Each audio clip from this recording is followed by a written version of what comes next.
Assalamualaikum warahmatullahi wabarakatuh. Perkenalkan, nama saya Indri Nurdiani, kelas A1 Administrasi Niaga. Di sini saya akan menjelaskan sedikit tentang laporan keuangan yang merupakan tugas dari mata kuliah analisis laporan keuangan bisnis.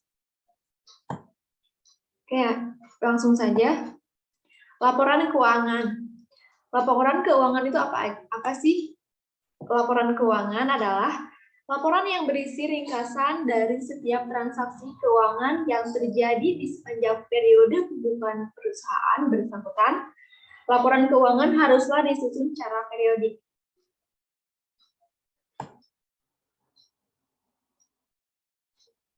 Selanjutnya, jenis laporan keuangan menurut standar akuntansi keuangan atau SAKA. Terdiri dari 5 bagian, yaitu yang pertama, 1. Laporan laba rugi. Laporan laba rugi adalah salah satu jenis laporan keuangan perusahaan yang di dalamnya tertera informasi mengenai kondisi keuangan utama perusahaan di periode waktu tertentu. Nah, laporan laba rugi ini terbagi menjadi 2 bagian. Ada eksternal dan internal.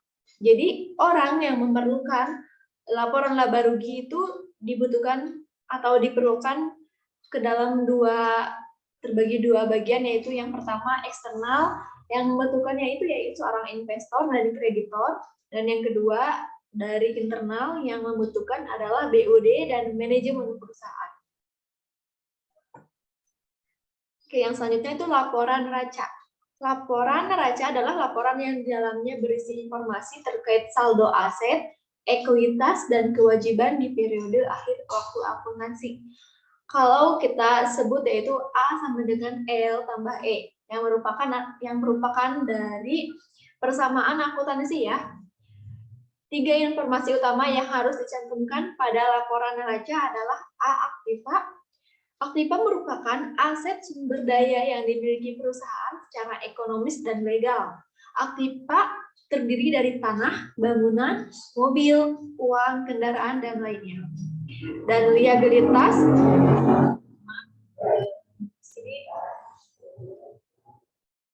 agak rame. Liabilitas merupakan kewajiban perusahaan yang berutang kepada pihak lainnya. Kewajiban perusahaan berutang bisa dalam bentuk pinjaman bank, hutang bunga, pembelian kredit, hutang pajak, dan sebagainya. Dan ekuitas merupakan perbedaan antara liabilitas dengan aktiva.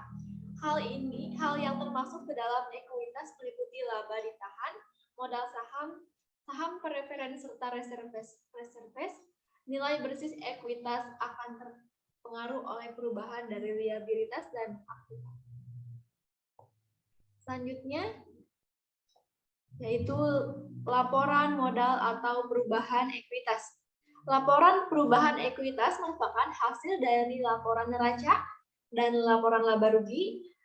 Laporan perusahaan modal biasanya dilakukan setiap satu periode tertentu, misalnya setiap 1 tahun atau 6 bulan sekali. Jadi laporan modal atau perubahan ekuitas ini tahapan selanjutnya dari yang tadi gitu. Selanjutnya laporan arus kas. Laporan arus kas adalah salah satu bentuk dan jenis laporan keuangan yang di dalamnya memperlihatkan pergerakan kas perusahaan dalam satu periode tertentu. 3 hal yang harus dilaporkan dalam laporan arus kas adalah arus kas investasi, arus kas operasional, serta arus kas aktivitas pendanaan.